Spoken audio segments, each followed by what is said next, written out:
Welcome to NFL Daily, where, unlike Micah Parsons, we want to be here. I'm Gregg Rosenthal. I'm with my friend Nick Shook. We will talk Micah Parsons. We will give you camp takeaways for all 16 AFC teams. But before we do that, just a little bit of housekeeping. I wanted to announce, due to popular demand, the show I did with Daniel Jeremiah, 40s and free agents.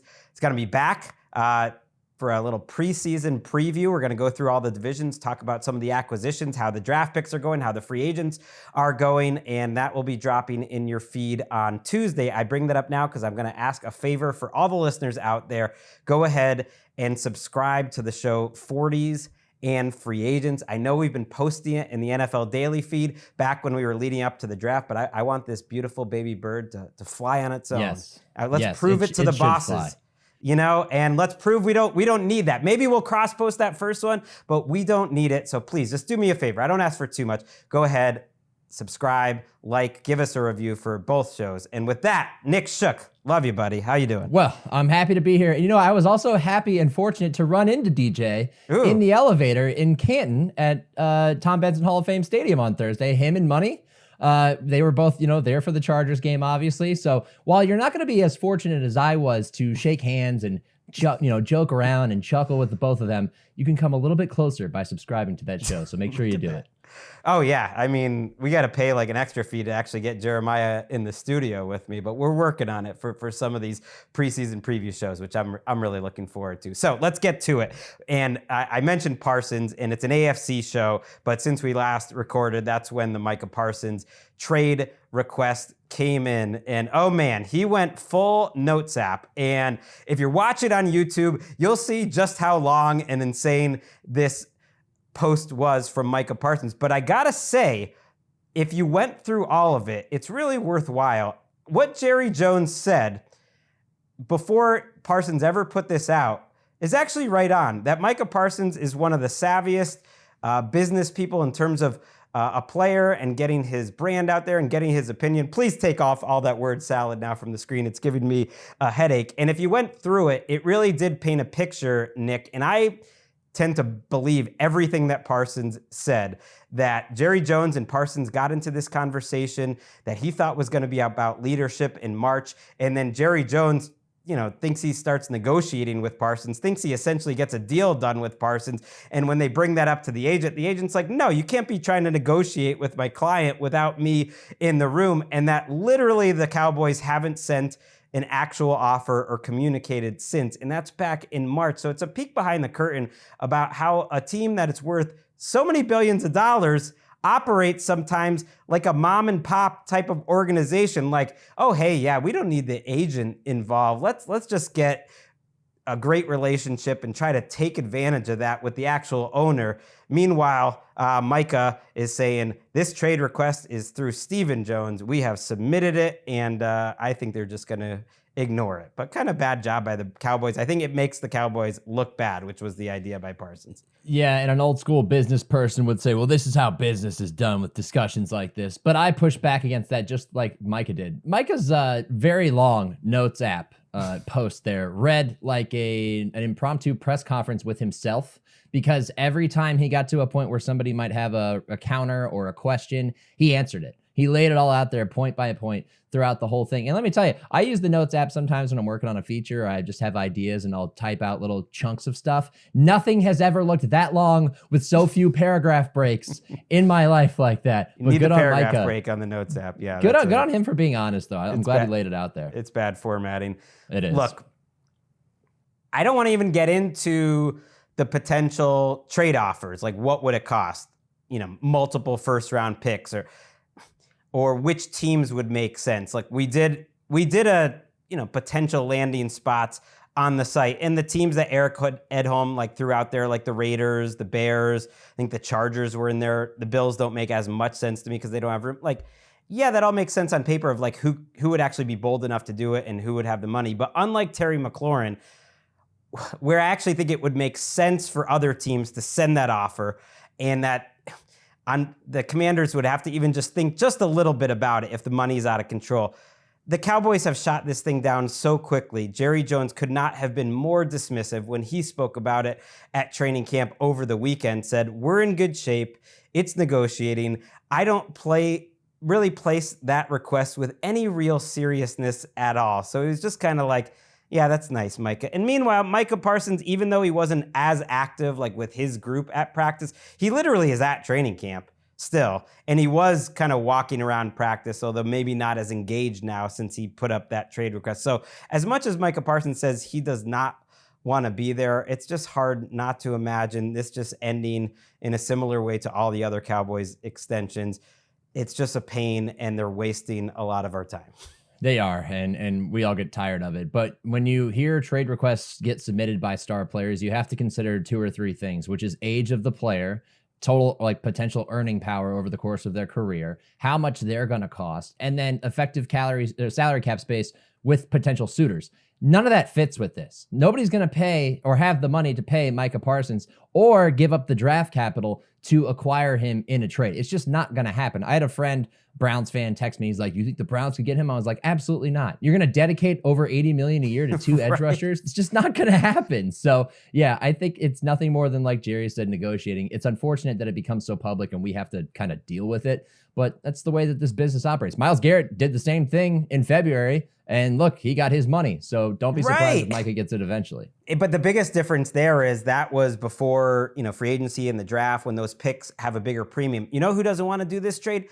The Dallas Cowboys, who are trying to win in 2025. You know how much those draft picks are worth in February or March compared to now? Like the exact same. So unless you have an offer where you are sending like premier edge rushing talent back that's going to help the Cowboys now, plus picks, there's no way the Cowboys are going to be interested in that, because they want to win in 2025.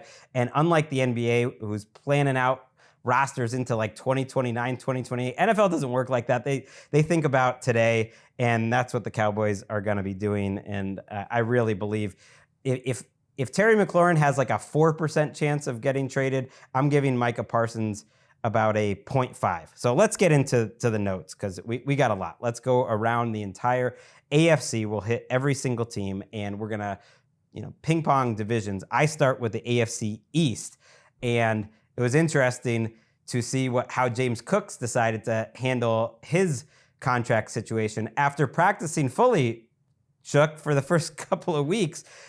He was out of practice on Sunday and then kind of went full Marshawn Lynch. Every single question that he took from the media after practice, he just answered with the word business. Didn't matter what the question was. Are you now conducting a hold-in? Business. What is it that kept you out of practice on Sunday? Business. Are you going to be practicing on Monday?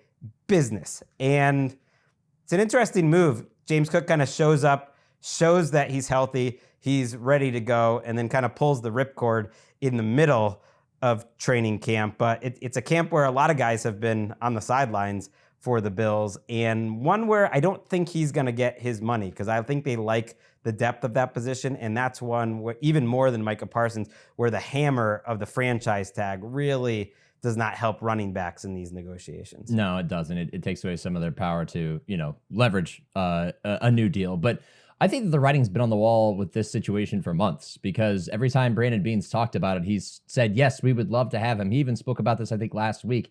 We would love to have him in training camp at this time next year, but it's about piecing your puzzle together and figuring out where everything fits. And let's face it, unless you're Saquon Barkley or, I guess even Derrick Henry and, Bijan Robinson, running backs just don't get paid like they used to. Most of them don't. And I think they look at him as a guy who maybe doesn't carry the 3-down potential that they would want out of a guy that earns that type of contract. He's mentioned that he's working on becoming a better and more reliable pass catcher in this camp. But we saw what they got out of Ty Johnson last year. Like, this is not a player that they're, I think, willing to invest top dollar in, even if he has paced their ground game. A ground game that was so bad before they changed offensive coordinators that it was a massive Achilles heel to this team for many seasons. And yet I just don't see them investing in him long-term. And this is probably going to drag on. Even if I think they should pay him, because I like who he is as a running back, I don't think he necessarily commands the dollars that he's going to want from them. And we're not going to get a resolution to this. I love his style of running. Just a slasher. Look, when you get the ball in his hands as a receiver, he is dynamic. I think it's maybe the blocking that's gotten in his way. The problem is not every team drafts at running back well, but the Bills have. Ty Johnson has turned into one of the very best third down backs in the league, and Ray Davis has a ton of juice as a third back. Like, that is one of the very best running back rooms in the league, so that works against James Cook as well. And yeah, I don't think that deal is going to happen. I mentioned a lot of people are out of practice. So Khalil Shakir, their number one receiver, is week to week. Nothing to panic about, but he's going to miss a lot of camp. Josh Palmer has not been practicing with the team. Curtis Samuel has not been practicing with the team. So it's a bit of a mash unit out there. They did get Elijah Moore back. A lot of highs and lows from Keon Coleman. They had the scrimmage. A lot of teams had kind of the family night scrimmage with the crowds and everything. And Keon Coleman, after a couple early drops, ripped off like two really big plays, like down the field, 35, 40-yard plays. So they need more of that. One of them was on Christian Benford. So that's good to hear, but that's apparently what the Keon Coleman experience has been like in training camp, like big ups and big downs. So they want to have a little more consistency out of him. Their first round pick, we mentioned it earlier in the week, Maxwell Hairston, he's been updated to week out right now. And not a lot of juice just there out of Bills camp, because they don't really have like a lot of people competing for spots. It's not the worst spot. It's like they're trying to make a story out of Shaq Thompson, who's a little banged up, like trying to make the team. Like Spencer Brown, the right tackle's not there either. Not a lot of juice there just because everything's settled. And that's fine. That's actually not a bad place to be for an NFL team. Yeah, I mean, when some of the most juice you get out of camp is Josh Allen showing up to their practice at the stadium wearing a red helmet, I think you know the state of camp for them. They're just getting ready right. for That's got to be their December helmet. Everyone was excited about that. The Week 18 helmet or something. Or, yeah, like it's the game in which maybe many of their starters are not playing, but it's a rivalry game, so we're gonna wear it then. The receivers worry me if they were longer term injuries, but all of these seem like they're gonna be ready by the end of August. So what's really the concern? Let's go to the Jets, where the good news is Justin Fields got back to practice. The bad news is he's been spraying it. And we try not to overrate with the quarterback stats, Nick, but when you just see enough, like with this exercise, I go through the reports throughout the week.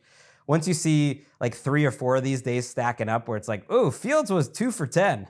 Or there was literally a 2 for 10 day. Or there are a couple other days where it's like under 50%. Like you start getting like a little concerned there that not only is Fields not the most consistent passer, but Josh Reynolds is your wide receiver too. And so far, Tyler Johnson, former Ram, I think is your number 3. Malachi Corley and Lazard are not locks to make this team, apparently. I know it's going to be a physical run-first team, and so it's not all about the passing game, but that's kind of the good and the bad from Jets camp. That's why when I wrote the Terry McLaurin landing spots, I listed the Jets, because I think they could definitely use an addition like that at receiver opposite Garrett Wilson.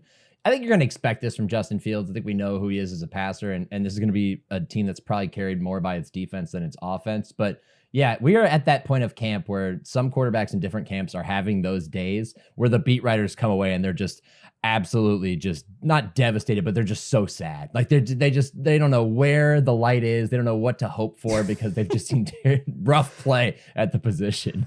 And it might be because, look, this is a really talented defense and a defensive-minded head coach. They have a 4th-round rookie at safety, Malachi Moore. These are the types of things I keep an eye on in camp. It looks like he's probably going to start over Tony Adams, so that's good news, like a rookie that's been showing out. Mason Taylor, their 2nd-round draft pick, is reportedly kind of locked in as tight end 1. These can't be assumed because we'll get to them, but some of these 2nd-round picks, 1st-round picks, they're not looking good. They're not where the team wanted them to be. So that's nice. And then this was from Braylon Allen, by the way. He's going to be tough to keep off the field. It's going to be 1A, 1B with Breece Hall. But this is from one of the better beat writers in the game, Rich Cimini of ESPN. He noted how Nick Folk returning to the team, which is fantastic, this last week, was teammates, Nick, with Jason Taylor on the 2010 Jets. And now he's teammates with Mason Taylor on the 2025 Jets. He also was teammates, Nick Folk, once in a camp with the Cowboys with Aaron Glenn. I mean, that's some circle of life stuff. Has that ever happened? A guy literally playing on an NFL roster with a dad and a son? That's pretty amazing. We should go to the research department for that. But yeah, I can't think of anything off the top of my head that would suggest that. Even Frank Gore's son didn't quite catch up on the timelines. That doesn't make, but here's the good thing about Nick Folk. I don't know if you remember, but it was a few years back where he was struggling to hit from like inside 50, like just coming up short. I saw a report earlier this week that he hit a couple from outside 50. So I was like, all right, that leg's back. Let's go. Yeah, he's probably going to win that job. There might be an Antoine Winfield, junior, senior, really got on top of each other in the NFL, but you have to last so long. Jason Taylor lasting long helped out that factor. That's pretty amazing. The other thing that struck me there, I know we're spending a lot of time on the Jets, was they're like tackling to the ground all the time. Almost no teams are doing that. All the reporters were saying like Wednesday's practice was the most physical practice by far they've seen in the last 5 or 6 years. We'll see how that happens, but they're practicing tackling a lot. You're not even allowed to do it that much, but they're doing it as much as you're allowed. A lot of teams don't do it at all, so just something to watch. Quinnen Williams is out for 1 to 2 weeks. Olu Fashanu reportedly like just looking like a future stud, and then Sauce Gardner was practicing with a $200,000 Richard Mele watch on. I don't even know how to pronounce that. Richard Mille. It is a sponsor of the McLaren F1 I can't team. That's bad research by me. I should have totally gone to YouTube because I'm showing how ignorant I am. Not a watch guy. Practicing with a $200,000 watch on, and said that that Quinnen Williams went over to him. It's like, bro, you could kind of damage that watch practicing. And he was like, oh yeah, and then he immediately took it off. Why do you need your teammate to tell you that? That should be pretty obvious. Like you because you're young and rich. I mean, but the fact that the second Quinnen Williams said was like, bro, that's not a good idea. You could damage it. He's like, oh yeah, that's a good idea. I'll take it off. Patriots, a lot of notes on them.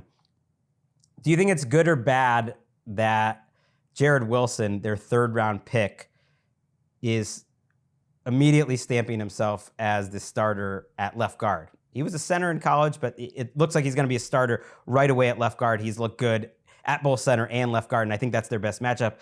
That's not the good or bad. That I just assume is good. Who cares what position? Good. They're going with their best 5. And that vindicates me. Is it bad that he's outplaying Will Campbell, who just keeps getting trashed by Caleb Chason and just like giving up a ton of sacks and hasn't necessarily looked that good? Well, okay, there's a few ways to look at this, because I always was concerned about Will Campbell's lack of arm length and how he looks and moves more like a guard than a tackle. And yes, of course, he gets drafted to play tackle. But it's also a harder position, I think, to make the transition to the NFL at, because you're on an island as a tackle. So it's going to be more difficult for him. I've also seen like the spin on that is no matter whether he has a good or bad day, he's consistent in his effort and his focus, which is good. Because like if you have that part figured out, you can get better over time with the right coaching. But yeah, not surprised, but yeah, I'd be a little concerned if I was a Patriots fan, but I wouldn't compare it to Jared Wilson because Jared Wilson's a dog, and we've been saying that for months, and he's going to be a very good guard. Yeah, but he was a 3rd round pick. I am excited about that. You're getting younger. You know, you kind of have an idea of what your offensive line is going to be, assuming Garrett Bradbury's at center. We'll see. Like, I just want a higher ceiling for a number 4 overall pick. And sometimes a rookie really struggling at camp, and I don't think it's been as bad as Ike Ekwonu as a rookie, but I remember those reports. And Evan Neal's reports, their rookie year, and it absolutely carried over into the regular season. So sometimes it does matter. Matt Collins returned this week from an injury and immediately was with the starters. And Kayshon Boutte has reportedly been great and is kind of locked into having a real role on this team. Kyle Williams, he's a rookie, but he's made enough big plays down the field deep that their top 5 is kind of locked in. And I think Kendrick Bourne is not going to make this team. I don't think Jalen Polk is necessarily going to make this team. And then Drake May, who reportedly has been really good at camp, was cursed by my friend Tom Curran, who asked him about throwing a no-hitter in camp, no interceptions at all through the first like 8-9 days, and then he showed up to the scrimmage with the whole stadium there, and then threw 2 picks that night. So I blame Tom Curran for that. The old broadcaster jinx. I'm glad we're getting some clarity on the receiver position, because this is something that we've discussed multiple times over the last few weeks, just because it's been a battle royale at the position. So it's nice as you get close to your first preseason game that you're starting to get an idea of it, and I think it'll go a long way toward helping Drake May in his 2nd year get on the same page with a lot of that group. I hope Drake May isn't being too careful too, like listening to him. It does seem like he's really trying to avoid interceptions, and he said he doesn't want to run as much. And I'm like, oh, come on. And so Let it rip. I'm sort of like fast forwarding to year 3, and then it's like, yeah, well, last year I kind of learned I was being a little too safe. So this year I gotta let it rip, and I want to run a little more. So let's not go through that process. You're Kyler Murray vibes there. Be careful now. You're a little. I want to run you're more. too talented for that. But supposedly he's looked really good. Then again, he's going against a secondary without Christian Gonzalez. He's still been out, and Carlton Davis hasn't really practiced at all since joining this team, which. We're getting to the point where it's starting to be a little concerning to me. They have a guy, DJ James, who was a 6th-round pick of the Seahawks last year, who is starting and actually has supposedly looked good, but they're rather thin at cornerback without those two guys. Also, Ramondre Stevenson, one of the worst fumblers in all of football, fumbled during that scrimmage in front of the crowd. So it's just like, come on, Ramondre. Let's wrap up with the Dolphins, the AFC East. Here's a take. I threw this out on Blue Sky. Quinn Ewers might have the most consistently positive camp reports of any rookie quarterback from the 2025 class. Name me another rookie quarterback with more consistently positive reports. I don't think you can do it. I mean, I can't, but the bar is low. I mean, we haven't gotten People there kind of yet, like but- what Jalen Milroe's doing lately with the 3rd team. It's getting better in Seattle. I don't know. Yeah, None of the now. rookies are like looking amazing so far. Yeah. Yeah, I mean, look, I know what Quinn Ewers did in college at Texas and everything else. I did not like his combine workout, and it'll be burned in my brain forever. So if he's actually figuring it out in Miami, good for him. But the bar is low. Right. And I always want to credit where I'm like reading this stuff or hearing this stuff. I saw a little bit of it in the Palm Beach Post, 3 yards per carry, who I gave a shout out to. And then they sent a tweet out with my clip. If you do that, you're always going to get mentioned. Absolutely. They just said he's looked really good, that they think they might have found something in Quinn Ewers and that he had a much better week than Zach Wilson. And that's just what you hope. Could you possibly find a backup quarterback late in day 3? That's a huge win. Austin Jackson is their starting right tackle. He's going to be out a few weeks, but Mike McDaniel did say on Sunday that they're optimistic he will be ready to start practicing basically after cutdown day. That's when they target him to return. So that'll give him about 2 weeks to get ready. So nothing major there. Darren Waller, we got all excited, about his signing. He hasn't really practiced at all yet. So it's kind of on my radar. Aaron Brewer, their center, really hasn't practiced either. And then it's our weekly update of Tyreek Hill saying things that kind of crack me up, but also make you say, He said this week, Shook, that he didn't really understand the Dolphins offense the last 3 years. What? But the new passing game coordinator, Bobby Slowick, has explained it to him, and now he actually kind of understands it. So it's going to really help him. And he's also never taken notes before, but that they're really up in their ante. The assistant coaches and his wide receivers coach, I forget the name now. It's not Wes Welker. Now they're taking notes there too. So that's your Tyreek Hill. So you're telling me that Tyreek Hill is basically who I was until about high school, didn't even study for tests and just would show up and everybody's all nervous. And then you'd look around and be like, what's going on, guys? We have a test today. Oh, we do? Yeah. Like, what, now he figured out he needs to study? It's crazy that he's gotten to this point like that.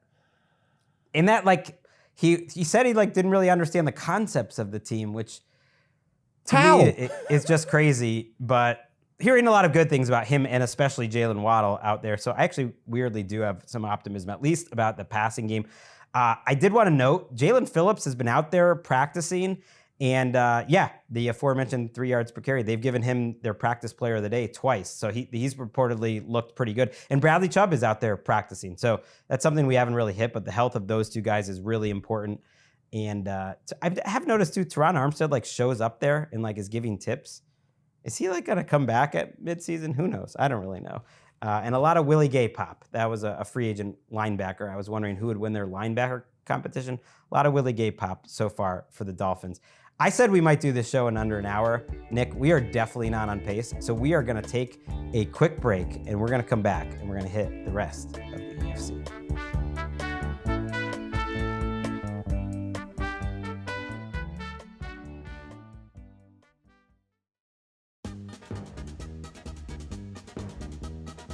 Back on NFL Daily, doing the AFC notes here on a Sunday evening.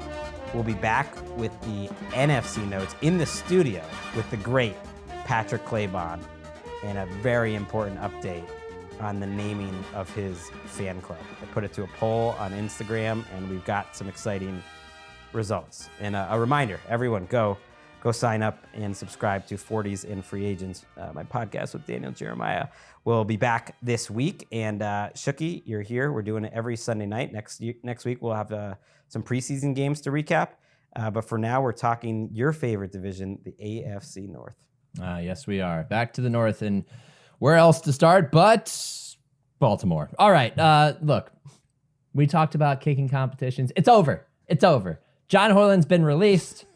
Got cut Saturday. Tyler Loop's still cooking. He's unofficially won the job. John Harbaugh has not confirmed that yet, but when you release one guy, I think it's safe to say that you found your kicker. He made all 11 field goal attempts at Sunday's practice in the home digs, the friendly confines and the not so friendly confines to road teams, M&T Bank Stadium. So he did well there. He passed the test with flying colors, according to Harbaugh. So good for that. Jair Alexander continues to look good. Like he fits in that defense really well. Picked off his old Louisville teammate Lamar twice. And Chuck Pagano, by the way, senior secondary coach in Baltimore, said, looks like he hasn't taken a day off when referencing that Jair hasn't played football since November. So that's also very encouraging. One of my favorite stories to track, lower level story, but could factor into their starting lineup. Andrew Voorhees. Remember, this is a guy who was going to be like a third round pick when he was coming into the NFL out of USC. He suffers the ACL tear at the combine, ends up going in the 7th round. He is on track to win the center job over Ben Cleveland. He has the lead as of now, according to Harbaugh, which is something that's it's heartwarming. I like to see somebody like that bounce back from something so devastating at such a pivotal time in their career. And last but not least, as if the Ravens needed another running back, they signed Dearness Johnson, formerly of the Browns. He probably won't crack the final 53. I mean, he's battling for a spot with Derrick Henry and Justice Hill and Keaton Mitchell. So probably a bubble practice squad guy, but he got signed. So that's your latest news in Baltimore. I love thoughts? That gave me sort of a local radio feel. Speaking of one of the best in the entire country, Glenn Clark, my friend, glennclarkradio.com. If you're in Baltimore, you know him. He's the best. He said to me, Mike Green looks the part so far, their rookie pass rusher who fell in the draft because of the domestic violence accusations and incidents, and that, they could really use a pass rusher. You mentioned Alexander, by the way. I hadn't seen the contract that he signed yet. The details hadn't been out there. They only are paying him $4 million. You know how we always do, like, Howie did it again. Oh, how'd you let the Eagle in the draft? I feel we got to start doing that in the offseason in August and July for the Ravens. Because it's DaCosta did it again. He'll sign some veteran or two every year between like June and August. They might have another one coming for very little money, and then they'll just get like 800 great snaps at it. So we got to bring DaCosta did it again. Ozzie did it again back in the day. They're always doing it again. This Ravens team. They must be selling their culture and their history of being competitive, because I don't know how else they convince these guys to take so little money to come play for them. But it usually works unless your name is Deontay Johnson, who they got in trade and couldn't keep, convinced to get on the field. Right. All right, let's keep it in the AFC North. We'll go to, the most depressing story in the division this season, which is the Browns. The quarterback competition, while interesting, has been a bit of a dud. None of the guys have really played all that well. Joe Flacco has gained a lot of ground. It seems like he's the favorite to win the job at this point, especially with Kenny Pickett out. Pickett is participating in like limited fashion. He's not, he said he's working 24/7 to get back, but he acknowledged that he's losing, ground in this race. And I think it's fairly safe at this point to think Flacco is going to be their week 1 starter. Shedeur sat out on Saturday because of arm soreness, which caused everybody in attendance and in the greater Northeast Ohio area to panic as if the Browns were sabotaging his attempt to win the job, which is hilarious in itself. And then at the same time, it was Flacco and Dylan Gabriel, your only 2 guys available to participate in full team drills. Dylan Gabriel has a couple of really, really rough practices over the weekend. So much that Kevin Stefanski had to answer about it afterward. He just struggled to complete passes consistently. I saw a little compilation. It was just like, there's a miss. Oh, that was a nice throw. There's a miss. So it doesn't look good. But what does look good for the Browns, wide receiver Gage Larvadain. Say that name 5 times. You're going deep. Yeah, he had a strong Saturday session. He's had a nice little run of a few practices here, and it looks like he could make this final 53-man roster. And on the bad side, of course, they lost MJ Emerson to an Achilles tear earlier in the week. So that's going to hurt their strength of their team, which is their secondary. I hate to be a bummer because you want every team to have hope. This team obviously came into the year with some of the worst vibes, I think, in the NFL. And if you just look at real takeaways from the last month, there aren't many teams that have lost like multiple players for the season. You know, Jordan Hicks is not coming back. He retired. Martin Emerson was a starting cornerback, probably your second best one. Maybe was going to get a long-term deal. It is not coming back. It's just depressing. And then you have this quarterback battle where Gabriel, per Zach Jackson, who covers them for The Athletic, on his podcast, he said like he's been at the point where he kind of feels sorry for Dylan Gabriel out there. Just no confidence, like beyond awful was the word he used, like not anywhere close. Where Shedeur is clearly more talented and just better. And it's weird because they're like giving Gabriel reps ahead of Sanders because he was taken ahead of him. It's just like, why? And then it's in a week where Jimmy Haslam, the owner, said literally out loud that we have to play our rookies this year. Like, we have to play our rookie quarterbacks. You don't have to. I mean, if he shows that he can't play, then he can't play. And I don't think it shocks that many people that he's going to take some time. Yeah, and you swung and missed at that point, which Jimmy Haslam already used that phrase to describe Deshaun Watson. I'm glad you brought up Zach, though, because I think that if you listen to his podcast, the tone of his voice, he's usually a reserved and very, observant individual, somebody that I've known for a long time who I value very much. But the tone of his voice in his podcast kind of says it all. Like, he even said it, the Browns are in a bad place. It's not going to get better overnight for them. So take a moment to listen to that, Zach Jackson and Friends.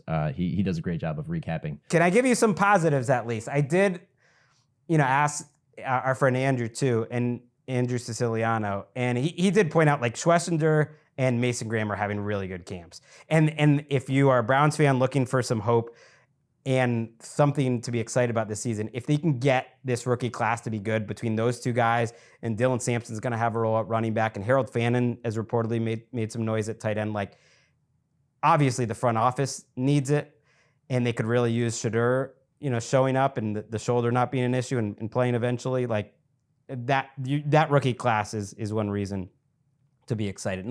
One last one, by the way, I did want to mention Mary Kay Cabot, legend, got the award at the Hall of Fame this week for service for her writing career. And while she was, talking about how her career started out tough, that Bill Belichick was a tough coach to deal with at first. He would always give her, a lot of grief. She had the one-liner of the weekend, and that was, well, it makes sense now because I was 28 years old at the time, and Bill just couldn't relate to a woman that old.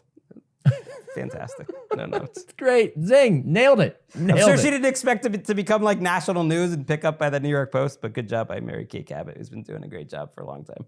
Yeah. Fantastic. Love Mary Kay. Another fantastic member of that beat and a veteran of it, which, let me tell you what, it chews you up and spits you out based on how this team has struggled over the last few decades, but she's always been there and doing a great job. Let's go down to the other corner of Ohio, Cincinnati, home of the Bengals, where they've added tight end Noah Fant, which felt like perfect. Like, this is a team that picks up tight ends that bounce around. This is a team that goes after a Mike Gesicki or now a Noah Fant, and they get him on a one-year deal worth up to $4.25 million, so affordable as well, and another weapon for Joe Burrow to work with. The big story, though, for this team, really encouraging out of camp this past week, has been their defense. Al Golden has taken over as defensive coordinator, and his impact is starting to show. They've been remarkably competitive, and they've talked a lot of trash.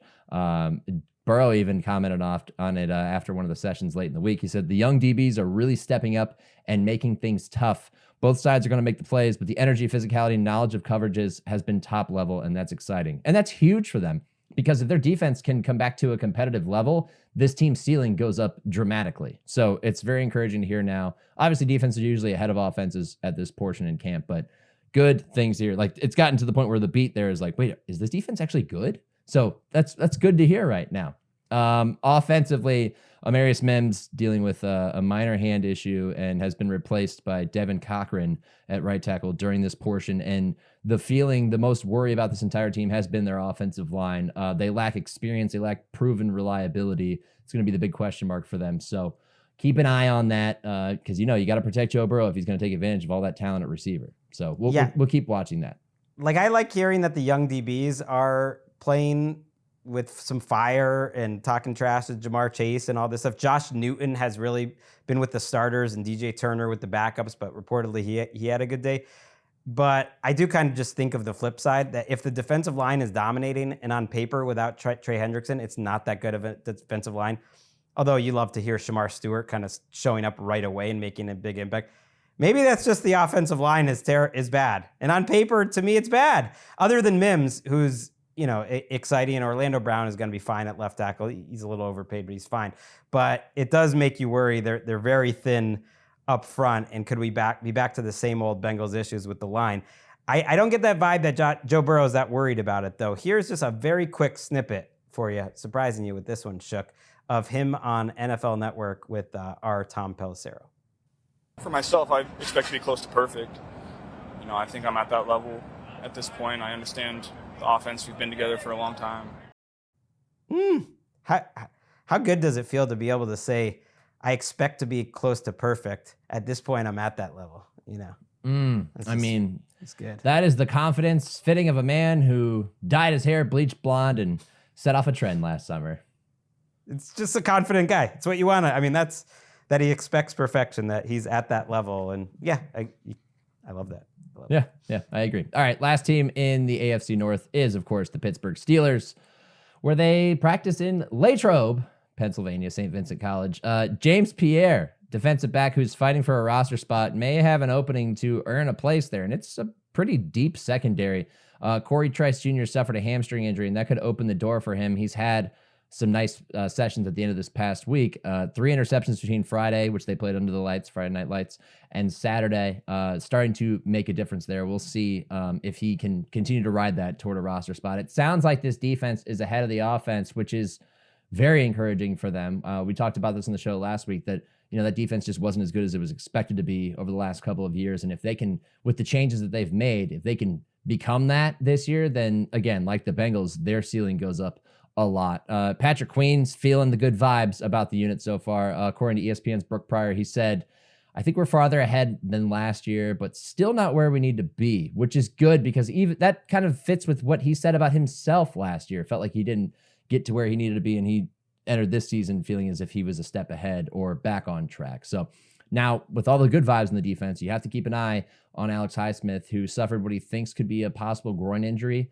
We're going to get more info from Mike Tomlin after further testing and everything. That's expected on Tuesday. So watch that one because you know how important he is to that edge rushing group, with TJ Watt obviously being the headliner there. And last but not least, Isaac Seumalo is starting to work his way back into the lineup. They actually haven't gotten their starting 5 offensive linemen out there for a good portion of camp because he was on NFI. He's come back from NFI. He's gotten some work in some of these sessions. So you're starting to get a better picture of where this offense could look starting with their front 5. Yeah, their left tackle, Broderick Jones, too, has kind of been in and out, I believe. Yep. Has had some injuries, and they really need him to be good. Here's what you're not hearing to me out of Steelers camp too consistently. Like a lot of Rodgers. Oh, Rodgers is cooking.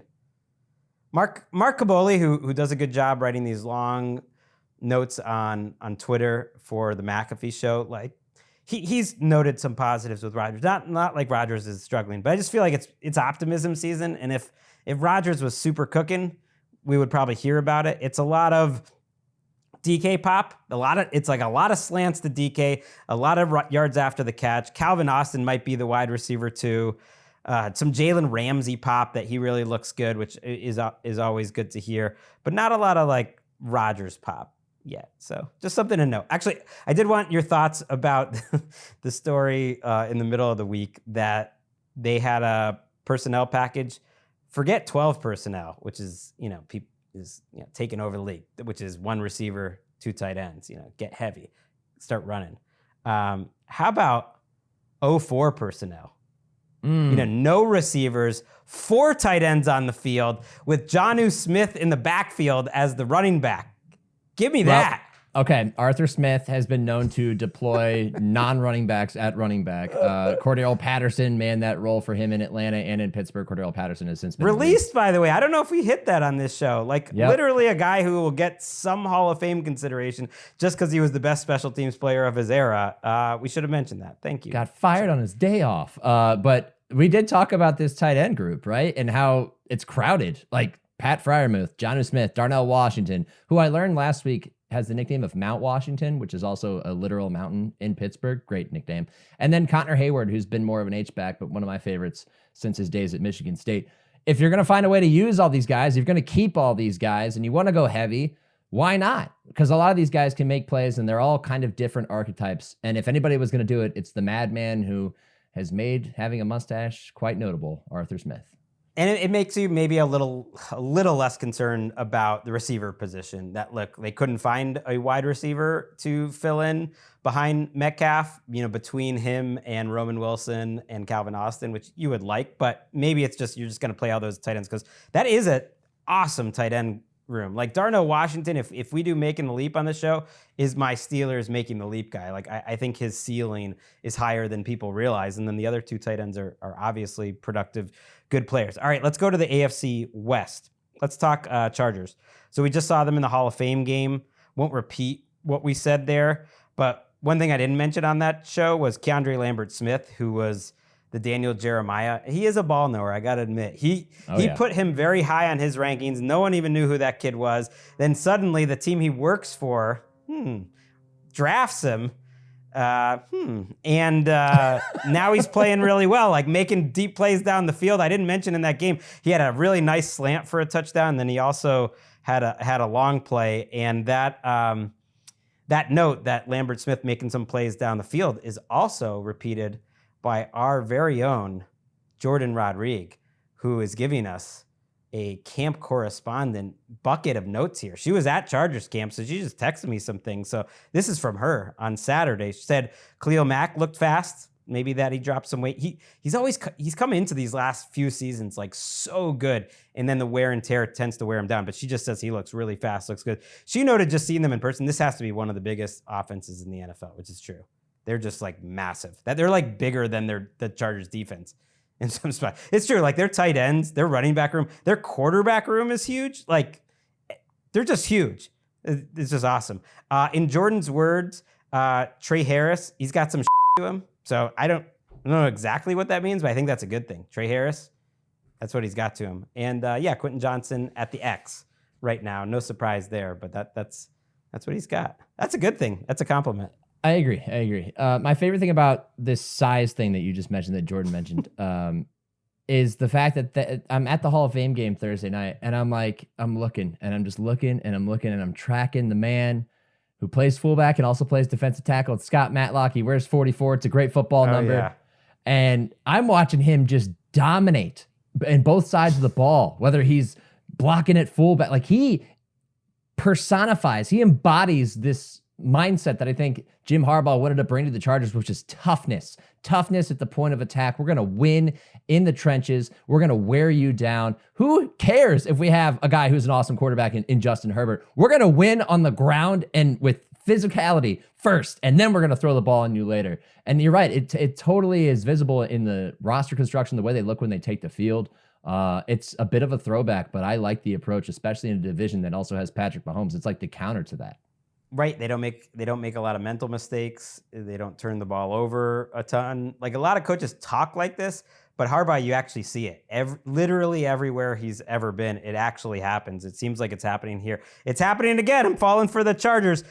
Nico Reed, by the way, UDFA in that game had like a ridiculous game, a pick six, knocked the ball out, special teams tackle. He seems like a find. And then their starting inside linebacker, Denzel Perriman, has been arrested for felony possession of a deadly weapon. That happened since Thursday as well. So that risks, obviously, some serious repercussions, whether it's a suspension from the league, jail, who knows? We'll have to track that. The one last thing here is we didn't talk about from that game, the virtual measurement that they did for the first down. You were there live and in person.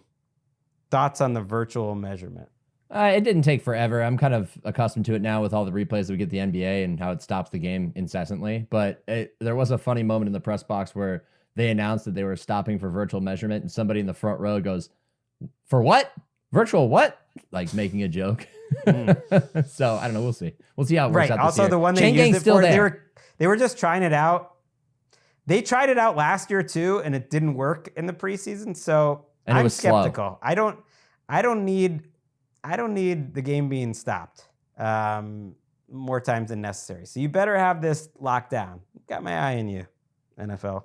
Let's go to the Chiefs. This is a team kind of like the Bills where I don't have a ton from this week. I really check out Pete Sweeney at Arrowhead Pride, who does a great job. And then just some of his camp notes that kind of struck me of just a talking point for the Chiefs is the cornerback position. He noted that Shamari Connor is kind of their inside guy right now with McDuffie and Jalen Watson on the outside. It's like, Trent McDuffie's way better in the slot. He just is. I don't think he's that special on the outside. I know he got like the All-Pro or whatever he got, Pro Bowl. Is like, that was a little maybe on reputation. When he's inside, Najee Johnson's on the outside. And it's like, those are two guys, Connor and Najee Johnson, who are both cooked quite a bit in the playoffs, like in the Super Bowl. They seem a cornerback short when everyone's healthy. That's what's crazy to me is like everyone's healthy right now. So to me, that's just something to watch. They're a great candidate to me to sign one of these cornerbacks that's out there. I would do that because man, if they lost McDuffie or Watson, it's like, man, it gets kind of grim there. Yeah, that when we talk about them finding ways to stay competitive over the last few years with roster turnover and everything else, the one area that has kind of flown under the radar is the fact that they've cut corners in the secondary. Like, no pun intended with corners. And they made it work though, right? Yes, they made it work because they got the most out of guys like McDuffie, but that attrition year over year, I think, is starting to show, at least at this like portion of the summer, that we have a reason to finally be concerned about this. And I agree with you, but it also comes down to when you're looking at McDuffie, because the fact that they hit on that, a first round pick playing as well as he has helped them kind of, navigate the choppy waters that come with roster turnover. But I will say it comes down to, what do you value more? An outside corner who's going to man up against the number one guy, or a guy who's going to be an elite slot corner? And if you're not strong enough on the outside, you're not confident enough on the outside, then you're forced to do what they did with the offensive line last year, which is take your best corner and move him outside like they did with Joe Thuney, moving him to tackle. So I agree with you. And I hate that you have to make that choice because it's robbing us of elite play. Even if it's just one step down, it's not quite as good. But it does kind of just speak to where they are at the position right now. The salary cap makes it so hard because, they got McDuffie because of a brilliant trade. He came as a pick that came from the Tyreek Hill trade where they nailed it. And they hit on him and Karlaftis. But you got to pay those guys now. Like, Karlaftis has got his money and the cycle begins. Again, there's a guy who they were given some stats, Chris Roland Wallace, a UDFA from a season ago that they're trying to roll in there. But you point on the offensive line, like now they've got almost too many starters. It's the same deal. Josh Simmons continues to be the guy at left tackle where the big $15 million man, Jalen Moore, is battling at right tackle and left guard. So that's a good problem to have. Sky Moore is back from an injury, but I think he's probably going to get cut. The second round pick from a few years ago, Tyquan Thornton and Jason Brownlee are ahead of him. Let's go to the Denver Broncos. Zach Allen got paid 4 years, $102 million, $45 million guaranteed over the next 2 years. If he's on the roster a year from now, which seems very likely, it goes up to $60 million guaranteed. Sean Payton had a great quote on it, which is, periodically there's a player that comes up for a contract and we just have to look at ourselves. If we aren't willing to pay him, who are we willing to pay? So I love it. They got ahead of it, even for a player that's, hitting his 30s. And if you listen to Around the NFL and now NFL Daily, man, we were early on the Zach Allen train. Even in Arizona, thought that was a great signing. Turned out to be one of the best free agent signings of the last 5 or 6 years. So good on them. He led the NFL in QB hits last year, a stat I had to reread. I was like, really? Zach Allen led the NFL in that? That's amazing. So shout out to them for being smart and for him to get paid. Yeah, you can count me in that group, being on the Zach Allen train early, even when things weren't the best in Arizona or they were struggling defensively, he always stood out. It's crazy. You actually look at his stats and like, wait, he's only been a Bronco for 2 years, because I feel like he's been there for a long time because he's just been that consistent over the course of his entire career. Set a career high with 8.5 sacks last year. Perfect time to get paid. Sean Payton, take that knowledge to the team you used to work for way back in the day in Dallas. Send it right up the ladder to Jerry and Stephen Jones. Maybe they'll agree. Right. It almost was like it was an indirect shot without trying to be a shot. Riley Moss reportedly having a good camp. Was a little up and down last year. Wasn't healthy as their second cornerback. Dre Greenlaw's been in and out of practice. They hope to get him back in about a week. It was good that he was back, but then he hurt his quad, but it's supposedly not serious. Drew Sanders is also at that position. He's out 4 to 6 weeks with foot surgery. Alex Singleton broke his thumb. He had a surgery, but he's going to be back. There's a linebacker with a thumb injury. He'll be back, but a lot of injuries at the same position. Let's wrap the AFC West with the Raiders. So a week ago, I mentioned no one's stepping up behind Jacoby Myers at receiver, and I did get some notes from some Raiders fans. What about Dante Thornton? You're not paying close enough attention. It's like, no, I'm just reading the reports. But I got to say, in the last week, it does seem like Dante Thornton, a day 3 pick at receiver, is their starting X, which is interesting. Now, Trey Tucker, according to Sean Reed, might be their wide receiver 2 in terms of snaps, but maybe that's sort of evolving into their top 3, which is interesting. It doesn't include Jack Besh, a second-round pick, and that's why I like watching these camp reports. So Dante Thornton, someone to keep an eye on, someone I don't know a ton about as a 4th-round pick, but he might be their starting X to start the season, which is an important spot for them, and maybe they have a find. We'll see. Yeah, they need it. They need some sort of other option outside of Jacoby Myers, so that would be really encouraging. It would be a bummer if Jack Besh is not as involved in the picture, given the fact that you spent a higher pick on him. But that's the way the draft goes, man. People forget a lot of it is a crapshoot. And sometimes you realize that the guy you spent a day 3 pick on was actually better than the other guy, but nobody saw it. Nobody, expected it. And then you get the results and benefit from it. It's extremely early. Obviously, it can change over the next couple of weeks, much less the next couple of months, much less, their careers. But he just might be coming along like a little slowly. The reason I wanted to mention that too, I think this was from Tashawn Reed at The Athletic too, that Dante Thornton apparently was showing up in the quarterbacks group text. Whether it was Gino or Aiden O'Connell said that like, oh yeah, we were texting each other early, like you can really trust this guy. And I was like, oh, that's a good sign that he's earned Gino's, trust in the group text. It makes me wonder if Kyle Allen sends the same texts about receiver Dominic Leavitt, who he targeted 1 billion times in the Hall of Fame game. And the Lions game. That's a deep cut. Surprising news that they have a new starting center, Jordan Meredith, a 5th-year veteran, displacing Jackson Powers Johnson, who was a lot of people's favorite center prospect from a year ago. And now Powers Johnson is battling at right guard with Alex Kappa, who they brought in. I think this might be about just getting the best 5, and I suspect Powers Johnson gets that job. And people who thought Alex Kappa was going to come in there and save their offensive line, it didn't make a lot of sense to me if you've watched. Well, yeah, and it reminded me of it's just kind of a lie that people tell themselves every offseason, which is, hey, we can rebuild this offensive line through free agency. And it's like, no, because there's not that many really reliable offensive linemen out there that are going to end up being worth that money. So this is another example of that. But it is interesting because Jackson Powers Johnson actually had a clip, I don't remember when it was from exactly, where he talked about how he demanded to take the center job. He's like, I won, I think it's the Remington Award, top college center. I know how to play the position. Give me the damn job, and ended up taking it. Now, if he loses it, curious to see how. It seems like he's lost it at this point, and maybe isn't like that is the position he wants to play. But Pete Carroll obviously is the one making those decisions. He's in charge. Lonnie Johnson, who's a reserve cornerback, defensive back, broke his leg at practice this week. You hate to see that. Eric Stokes has been starting for them at cornerback. To Camryn Richardson getting more first-team reps, battling with rookie Darian Porter. I wanted to mention that because Richardson's cousin is on this Raiders team and is also geared up for a starting job.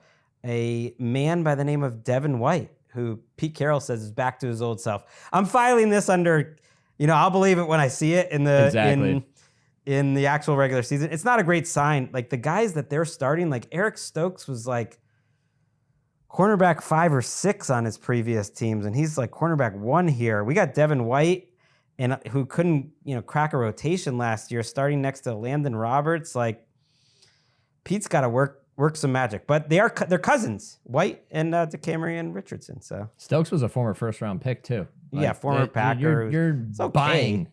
Yeah, you're leaning a lot on past pedigree and guys like White and Stokes. We'll see. Maybe it turns around. Yeah, they're really fighting an uphill battle. I know everyone has so much Raiders optimism, and I look at this defense and I think it's amazing to say, considering Max Crosby's on their team. It might be 32 in like overall defensive talent. It's certainly close to the bottom. It's really close. Definitely lower third. Lower third. I mean, bottom 3 or 4, no doubt. All right, let's take one more quick break, and we will wrap with Nick Shook's favorite division on earth. It's the AFC South.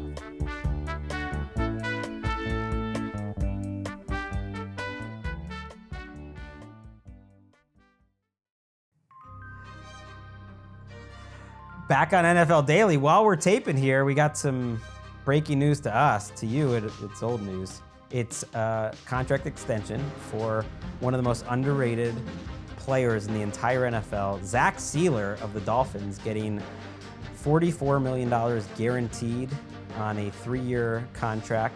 That's $64 million.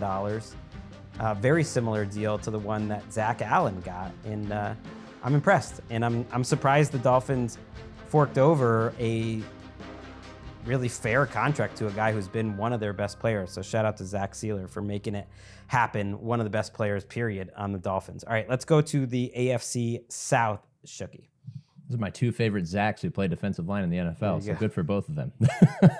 All right, we started in Houston, where we didn't have a lot to talk about last week, except for the fact that they didn't have a lot of guys in camp. Well, I have great news. I have great news for you, Greg, because DeMeco Ryans is a firm believer that the offensive line has figured it out. In 1 week, they went from being one of the most concerning points to focus on with this team to something that is now, quote, solidified, and that is because some players have separated themselves, according to Ryans, since they put the pads on. Rookie tackle Ariante Ursery from Minnesota is included among their top 5, which is interesting to watch because you like to see investment pay off immediately. But again, without proof that he can be that guy over the course of the season, we'll have to continue to track it throughout the year. The defense looks fantastic, as expected. This is going to be, I think, the strength of their team. We knew how good they were last year. They're giving the offense trouble, and it's not all the offensive line's fault. In fact, oftentimes it's not the offensive line's fault at all. It's just that their secondary is playing really well. Kalen Bullock continues to ascend as he enters his second NFL season. He picked off C.J. Stroud in a 7-on-7. He was one of my favorite defensive backs that flew under the radar last year. I'm very excited to see if he makes that sort of leap in year 2. But they're so dominant that our favorite trash talker, C.D. Deuce himself, C.J. Gardner-Johnson, said, quote, "We on the ass. It's belt to ass," end quote. I mean, rinse and repeat. I feel like he's had that type of quote, or maybe even in that exact quote, in every camp he's ever been in. I love C.D. Deuce. It's amazing how good they could be in the secondary, because you think of Kamari Lassiter as this incredible rookie last year paired with Derek Stingley, and Bullock gets a little bit forgotten, but there's a writer for their team website that's good, John Harris, and he said he's as good, Kalen Bullock, as anyone he's ever seen with the ball in the air in terms of being a ball hawk. And I think Stingley obviously can do that, and C.D. Deuce can certainly do that. So it just sounds like a nightmare to go against. So it is funny to hear that they've kind of decided on their offensive line, and no huge surprises like Cam Robinson, Laken Tomlinson, and you mentioned Ursery's the most interesting, second-round pick who's going to start. But you hear them, that's solidified. At the same time, you hear that like Will Anderson is just absolutely destroying every single practice, and defense is absolutely dominating, and there just hasn't been a ton of juice from the offense in general. I am a little concerned about like the drop off from Nico Collins to basically anyone else as a pass catcher. Although Ryan's talked up Dalton Schultz a little bit this week, saying that he looks like the guy we expected coming out of Dallas, which almost felt like a shot that like he hasn't necessarily been. But DeMeco Ryans keeps it real, and I think that's true. I think Schultz underperformed a little bit, and maybe he looks better now. Yeah, I also feel like they didn't quite, 85 targets last year, but I felt like they didn't quite prioritize him in that offense as best as they could. But they changed offensive coordinators. He didn't make you say like, wow, like he had some really nice plays with the Cowboys, whereas Yeah. last year he just seemed like just a guy. Kind of. Yeah, he was a secondary figure there. All right, let's keep it in the South, of course, and we're going to go to Indianapolis, where bad news, unfortunately. Salvon Ahmed suffered a severe right lower leg injury. It sounds like it was due to a hip drop tackle in practice. He was carted off immediately, taken to the hospital for x-rays. Sounds like that's going to be a season ender. A bummer for a team that could use some quality depth behind Jonathan Taylor because of his, lack of consistency in terms of the health department over the last few years. But you just hate to hear that with any guy in camp having an end in such a fashion. But on the bright side, the QB competition not separating, but getting better, more encouraging results. Anthony Richardson goes 14 for 18.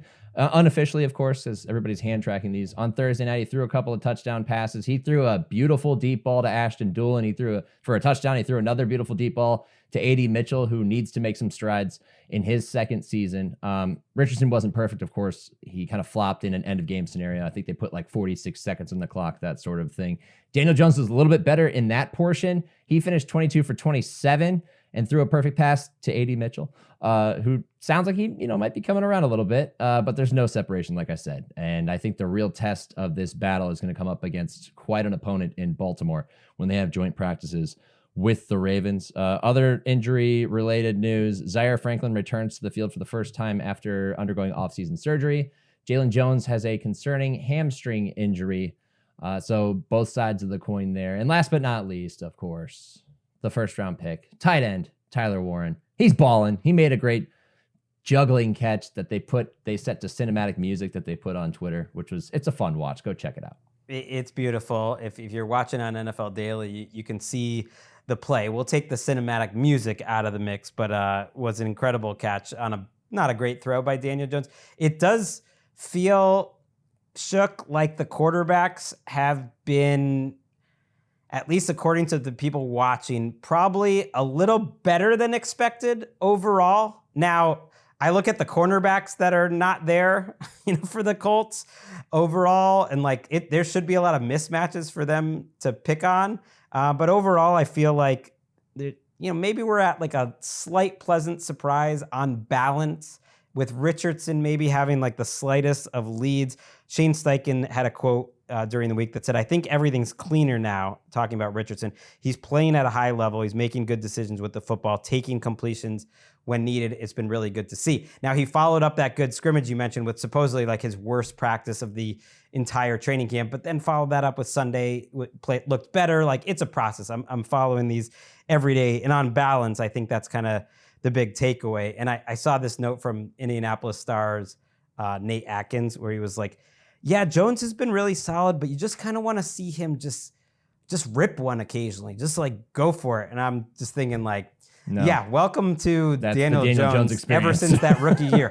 That rookie year, I'm telling you, you go back, he was ripping it then. Something happened where, whether it was injuries or Dable programmed it out of him, I've never seen that guy again. So you're going to be waiting a while. And right now, I think if it's tied, the tie's going to go to Richardson. So. Yeah, because they have more invested in him and they need him to prove it. So I agree with that. Finally, we got two more teams left in the AFC South. Jacksonville Jaguars were, of course, the main focus is still on Travis Hunter, but a little bit less than before. We do have to give a snap update. He played 38 snaps at their scrimmage at their stadium, 17 with the first team offense, 21 with the first team defense. So cool. So he's still very much doing both sides of the field. And it'll be interesting to see again how this plays out in an actual game. He caught 3 passes for 43 yards, including a 21-yard reception. And overall got positive marks from Liam Cohen, who said, "I thought it was great. We got him the work that we wanted to get him on offense early, and then able to get him on defense and get him enough reps." That's pretty stock there. Not so promising for a guy we love, Brian Thomas Jr. Up and down week for him. He had a great day Friday, 6 catches, 65 yards, couple of touchdowns, and then Saturday, you understand how fleeting success can be in the NFL. He struggled with some frustrating incompletions at one point. I think he took the ball after a play and threw it, and it hit a bystander in the leg just because he was that upset with how things have been going. So I think that there's still progress to be made. Now, could that suggest the defense is playing better? Yeah, but I think I know enough about the Jaguars over the last few years that they probably still have a ways to go offensively. And then in the injuries department, Bashal Tootin, the rookie running back, held out of Thursday's session with a hamstring issue. Always got to be a little bit worried about that. Linebacker Dennis Gardeck has a knee issue as well. So keep an eye on both of those. Right. When you hear that about Brian Thomas Jr., I never know what to think. Like, does this matter a lot? Because you're right. It's been a steady drumbeat, like a lot of drops. And by him, like all camp. Like he's not having a great camp for a guy that there's a lot of pressure on to be a top 10 type of receiver, because that's the type of talent that he showed. I tend to not be too worried about it if it's just drops in concentration. Like he's shown he can play when it really matters. John Shipley, who's really good covering them for SI.com, said he thought this is, one of, if not Trevor Lawrence's best camps. And so that's notable to me. He's been at all those camps, and it's a new head coach. It's a good sign, because in Shipley's words, he thought, well, maybe Lawrence isn't like always been the best at practicing. He's more of a gamer. And like, I get that, but I also think, well, what truly great quarterbacks aren't great practice quarterbacks? Like, I don't think there's many, put it that way. For the most part, if you are going to be a great NFL quarterback, you're going to be dominating and you're going to be extremely consistent in practice. So I think that's a really good sign, though, that he's been better. And it does feel like the game is slowing down a little bit for Hunter in terms of the playbook. Like that's what Brian Thomas Jr. said too. He's starting to pick it up, and by all accounts, like Hunter had his best days of camp, day after day after day, like on both sides of the ball, that it's like it's happening for him now, which is just very exciting. I think Hunter, because of the athlete that he is and just the football player that he is, he's going to be a camp star annually until it gets to the point where he doesn't have to take as many reps, just because he's that type of football player. But it is interesting to me because this is now the latest test of how productive and how believable is the Tampa Bay Buccaneers offensive coordinator to head coach factory. How much can we rely on that pipeline? Is this Glenville High School to Ohio State in the early 2000s or not? Because you saw what Dave Canales did with Bryce Young in Carolina last year, albeit he had to bench him and then bring him back later. But now the test is for Liam Cohen, and there's no better situation for Liam Cohen to prove that, yes, that pipeline is strong than by turning Trevor Lawrence into something that we've been waiting for him to become for the last 3 years. So if it starts in practice where he's suddenly become a better practice quarterback, then maybe the results are ahead for us. Of course, it remains to be seen. Yeah, I'm also a little concerned. Arik Armstead, is never healthy for them. Still hasn't practiced in team drills at all. So just that move has not worked out for them so far. Just something to watch. No, I mean, when he was in the Super Bowl with the Niners a couple of years ago, I remember him that week talking about how he was hurt all over. So it's just kind of and it's a position that's tough on the body. All right, finally in the AFC South, we go to Tennessee, where we probably shouldn't be surprised that the defense is still ahead of the offense. How ahead of it, you ask? Well, Cam Ward has a great description of just how ahead they are. I just think we're very mid right now, from my position to up front to the receiver's position. But at the end of the day, it all starts with me. I just don't think we're at where we need to be. But we got a little bit of time, and so every day we get better as a whole. We're a young team, but that's no excuse. That right there falls in line with what we did last week. We talked about aura. Can we use the term aura? Can we use the term mid? For those who are unfamiliar with the term mid, it's just like average, just not impressive, just very forgettable. That's basically what he's saying about the offense right now. So not encouraging, but at least you're hearing a rookie quarterback admit, not fault, but that they need to be better. I like that out of a young guy like that. Here's the thing about mid, though. Mid has come to mean bad. Bomani Jones has a great rant about this.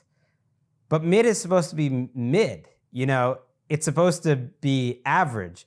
I believe it was, initially used to be, describing the $40 baggie you're getting, that might have a little too many seeds in it. But mid is supposed to get the job done. It's not supposed to be the worst thing in the world. I would describe what we've heard about the Titans offense, including Sunday, by the way. Cam Ward was 5 for 14 in team drills, according to Titans.com. And I go through, and there's a lot of those ugly, crooked numbers. That's not mid. That's worse. That's bad. Mid would just be what's going on at Colts camp is probably mid. It's it's been pretty decent. It's been fine. You know? Now, unlike Aura, this was a very accurate description and discussion on the term. And I thank you for that. You know, a real pro, as always. And I agree. It comes with a negative connotation, but you're right. This is worse than mid. So hopefully they get beyond mid, suddenly upgrade, but it takes time. It'll get you by. You know, let's not be. It'll do the job, but it's not going to blow your socks off. No. He's not throwing picks as often in practice, which is great because that was the issue last week. Brian Callahan's still pretty annoyed by them. He's unloaded on them a few times in practice. He made them run at the end of Saturday's session, which is like very old school. And also, do we really need to do this unless I think back to 2019 when I was working with the Browns and Freddie Kitchens was the coach, and there were so many fights during practice that he made them run gassers in the middle of a highly attended practice, which led to another thing that I won't discuss at this point that happened during those runs. But that pointed to me that like, oh God, maybe this team's in a bad place because he couldn't keep control of them. I think Callahan's just frustrated because he feels the pressure already. They are going to have a big test when they do joint practices with the Buccaneers this week. We're going to find out just how mid they are because right now, yeah, I read from Paul Kaharski just not a lot of juice at their camp. Like they had something in front of the fans at the stadium. It was like extremely hot, but you know, the fans aren't really showing up. There's not a lot of juice maybe within the team. There's actually not almost any position battles, which is weird for a team so bad. So usually that's sort of where the competition, just not a lot of juice from the Titans right now. L'Jarius Sneed still out. You know, we need a little more juice. I mean, that throw to Cam Ward, that throw to Sound, that had some juice. That was professional. Hey, I got a little bit. I see your got development. some reps I here. love it. Yeah, we're working on it. All right, before we go, just want to say congrats to the 4 gentlemen who went into Canton over the weekend. Antonio Gates, you know, did it like nobody else. Like stepped into the league and was like immediately one of the best tight ends for a decade straight. Sterling Sharp finally getting in. I love a guy who has a great peak. I think he waited too long, frankly. I'll take a great peak over a longevity guy, maybe the best receiver, top 3 or 4, certainly in the time he was in the NFL. Eric Allen, the former Eagles player and Saints player who rolled up a lot of interceptions. I was like, man, if Eric Allen makes the Hall of Fame, like Asante Samuel's kind of similar in terms of just like racking up interceptions, but probably not going to happen. And then Jared Allen, shout out to him. I always remember, I was covering the league early. One of the first guys that was really outspoken about holding out, getting, very held his ground to the point where he got traded from the Chiefs to the Vikings. It was complicated because he earlier in his career had a couple DUIs and was suspended from the NFL, which is really serious. But just an interesting player who talked about sobriety and at a time where that wasn't the norm, about that he had to, clean up his life and get sober. And he had a great Hall of Fame speech. So did Sterling Sharp. What he talked about in terms of brotherhood was really great. So congratulations to all of them. And yeah, Allen, just a little different, was early on player empowerment, early on being open about his battles with his demons. And obviously he came out in Canton. And so congrats to all them and to you, Shooky, for being in Canton this week. And I got to give a shout out to Antonio Gates, of course, because he's the pride of Kent State University, baby. He never played it down to college football, and he ends up in the Pro Football Hall of Fame. That's right. He was the first of the basketball player to football player transition. You didn't know him, though, did you? He's before your time. No, he's much older than I am. But I remember watching him lead the Kent State basketball team to the Elite Eight in the NCAA tournament. Well, this is where our age difference, because he's younger than I am. So, great player, though. Yeah, you were out of college. Antonio Gates. College. I thought it was very cool that Matt Money Smith's call of Antonio Gates breaking the tight end touchdown record was the last thing that you heard before Antonio Gates came onto the stage to reveal the bus. How cool is that? Matt Awesome. Money Smith. It's going to happen again, too, when Phillip Rivers makes the Hall of Fame, if I have anything to do about it. We went way over what I expected, but it was great talking to you. Shooky, we will be back on Monday. Like I said, me, Patrick Claybon, the entire NFC.